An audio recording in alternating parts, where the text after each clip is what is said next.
Silvia, ¿qué tal? ¿Qué tal, Claudia? Muy buenas tardes, y para Rafael, por supuesto. ¿Cómo es que a usted se le ocurre empezarse a escribir con Pablo Escobar? Bueno, la historia y la pregunta me sirve pues como para contar que no es exactamente un libro sobre Pablo Escobar, es digamos que sobre nosotros los reporteros rasos que cubríamos la guerra en ese momento, y las cartas son digamos algo muy importante en este trabajo. Pues la idea se me ocurrió en medio de la candidez, digo yo, y de la ingenuidad de una muchacha joven, como era yo en esa época, apasionada por el periodismo, pero también muy adolorida en lo personal con el tema de la guerra. Tenía ya muertos propios en ese tema, Carlos Mauro Hoyos, mi amiga Miriam Nasa, que leía noticias en RCN en ese momento, encontré su mano en una bomba, en fin.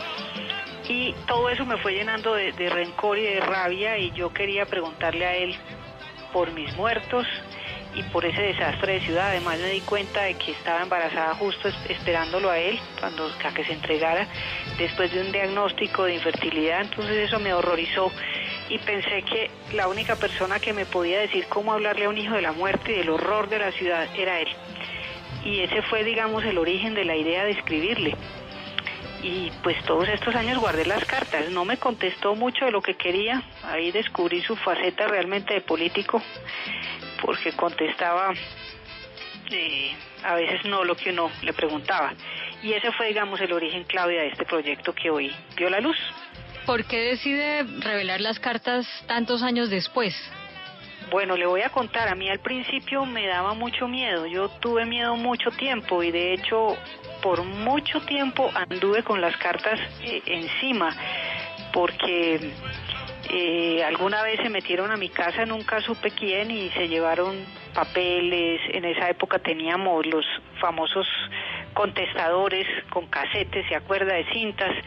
Se llevaron esas cosas y yo tenía miedo de que estuvieran buscando algo, y no quería que me relacionaran como una persona cercana a Pablo Emilio Escobar. Entonces andaba con las cartas encima de miedo que tenía. En principio no las publiqué por eso. Luego, cuando ya el miedo se pasó, pues no encontraba la oportunidad como indicada para hacerlo. Tenía temores como pensar en que resultaran apologéticas, no sé.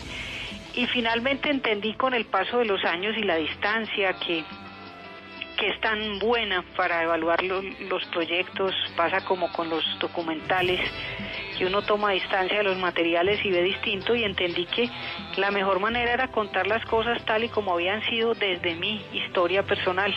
Entonces el libro habla un poco de eso, de la maternidad, de ese asunto de la vida y de la muerte, y es un homenaje discreto a los reporteros rasos que éramos nosotros. Yo creo que este era el momento, no era otro. Silvia, ¿cuántas cartas recibió de Pablo Escobar? Recibí 6 cartas, algunas muy extensas, en las que habla de temas muy personales. Por ejemplo, cuando le pregunté cómo le hablaba él a sus hijos de la muerte y de la vida, me contestó en una de ellas muy extensa, pues de lo que les hablaba o de lo que les decía sobre el tema de la educación, cómo le hablaba a su hijo mayor de las drogas, cómo era su relación con su hija. Entonces, pues no me contestaba mi pregunta, pero me reveló cosas interesantes, íntimas de su vida, digamos, personal. Me reveló su faceta, por ejemplo, de escritor de cuentos infantiles. Le escribía a sus hijos cuentos infantiles, y un poco el libro está inspirado en uno de esos cuentos, el nombre del libro. Entonces, sí, las cartas tienen eso, Rafael, tienen como sí, esa otra cosa que impacta muchísimo. Ajá. Luego que uno la lee y ve la huella y la firma de él, se impacta uno. Eso te iba a preguntar. Y de la lectura de estas cartas, las más largas y las más breves, ¿sacas algún tipo de conclusión a propósito de Pablo Escobar? ¿Qué tipo de persona era, más allá de su presencia pública, que personalmente, qué tipo de gente era?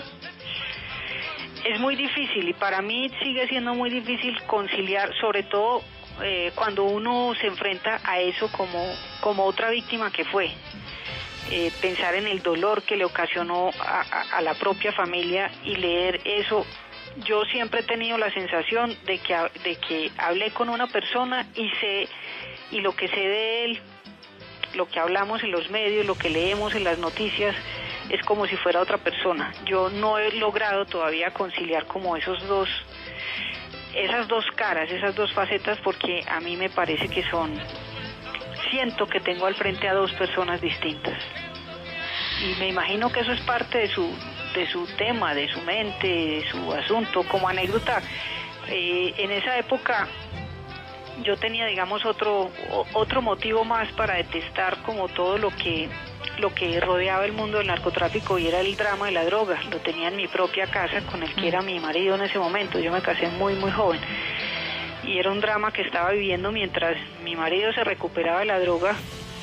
Veía también cómo iba recuperándose Medellín, y estuvimos donde un médico alternativo agotando todas las alternativas posibles para su tratamiento, y dimos con una persona realmente muy alternativa que llegó incluso después de la muerte de Escobar. Hablando con él para este libro, me contó cómo él ha hecho trabajos tratando de agarrar, por decirlo así, la energía de esas personas muertas y mirar qué los llevaba a ser malos. Él también tuvo a Pablo Escobar en su consultorio de medicina muy alternativa, tratando de encontrar pistas y de desentrañar la mente de este personaje.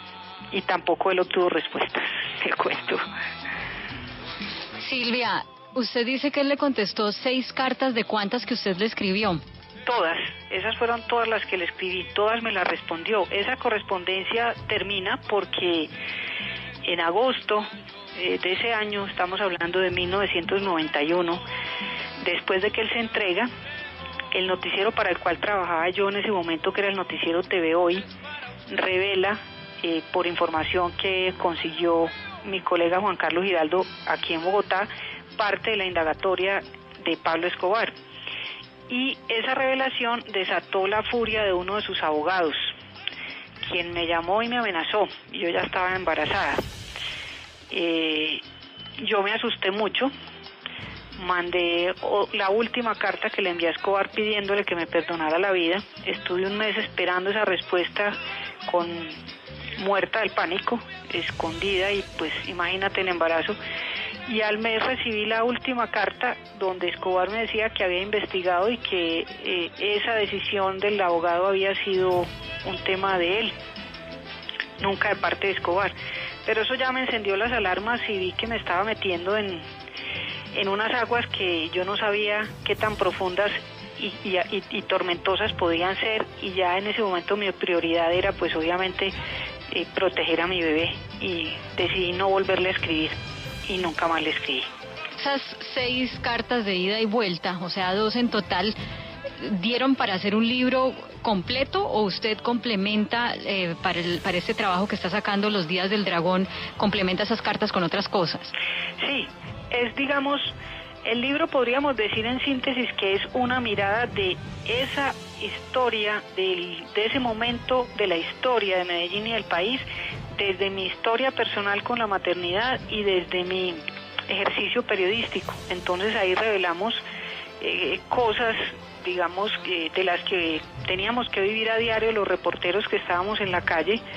Por ejemplo, cómo fue que nos contactaron para ir al Darién a recibir unos laboratorios, y finalmente lo que ocurría era que estábamos retenidos, y se supo tiempo después. Una cantidad de aventuras, por decirlo de alguna manera, que ocurrieron en eso. Y digamos que ese es el hilo conductor para contarle a las nuevas generaciones, sobre todo, cómo se vivió ese momento de la guerra narcoterrorista en Medellín y en Colombia, y haciendo también como el esfuerzo de contar esa historia desde otro punto de vista distinto al que hemos visto hasta ahora, que ha sido pues más desde el prontuario, desde el mismo Pablo Escobar, y no desde la historia personal de alguien común y corriente, como puedo ser yo, por ejemplo.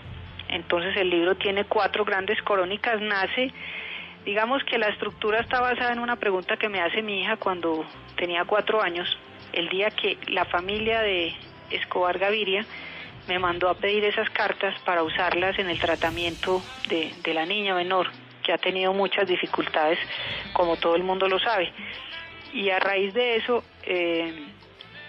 pues tuvimos ese día con mi hija que tenía 4 años una gestión de ir a hablar con gente, de fotocopiar, de entregar, un día muy agitado que para ella fue inusual, y el día terminó preguntándome por la gente que habíamos conocido, y la última pregunta fue: mamá, usted y yo, ¿cómo nos conocimos? Y entonces yo lo que hice fue tratar de responder esa pregunta a mi hija, contarle cómo nos habíamos conocido y cómo fueron esos días. Por eso el libro es una gran crónica que cuenta los días en que conocí la muerte, los días en que conocí el miedo, los días en que conocí la rabia y los días en que conocí la esperanza. Esos son los 4 momentos de esa crónica, y así se titulan. Y así vamos contando esa historia. Silvia, veo en una de las cartas que le envía Pablo Escobar que dice que ahora se va a dedicar al estudio y a la lectura, y le cita que se está leyendo a Stefan Zweig, al escritor y activista austríaco.